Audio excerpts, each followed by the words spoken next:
Ito na guys yung part 2. Napadaan ako dito sa may floor mat. And ang cute nito. Snoopy yung design niya. Tapos ito nakita ko yung makeup brush na lalagyanan. Sobrang ganda nito kasi hindi na madudumihan yung makeup brush. So ganyan yung itsura niya. 199 pala yung price niya.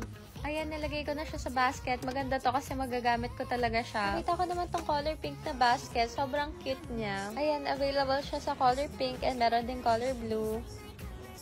Napadaan ako sa mga keychain. Ang nakita ko tong keychain, meron siyang octopus sa loob. Sobrang cute niya. Medyo mahal nga lang siya kasi yung price niya 249 pesos. Pero, yan, bibilin ko pa rin siya kasi sobrang cute. Nakita ko din itong mga keychain na to. Sobrang cute. Gusto ko sana bilhin. Meron siya iba't ibang mga design. Pero mahal na isang keychain na binili ko kaya hindi na ako bumili nito. Dito naman ako sa mga makeup sponge and mga makeup brush. Ang cute nito mga makeup sponge. Ito may avocado, tapos meron ding lemon, may strawberry, and meron ding peach. Bibili ako ng makeup brush. Kaya naghahanap ako ng maganda. Kaya ang dami mga iba't ibang klase. Ito meron na ding set. 349 pesos yung price niya and madami na siya. Ito yung binili ko pang eyeshadow na makeup brush. Tatlo na siya. Yung price niya pala is 179 pesos. Ayan, nilagay ko na sa basket. Ito na guys, yung laman ng basket ko and sobrang dami ko ata nakuha. Ayan, pumunta na ako sa cashier. Nagbayad na ako and ito yung total na napamili ko. 1,960. Comment kayo guys kung gusto niyo i-haul ko yung mga pinamili ko dito sa may Miniso.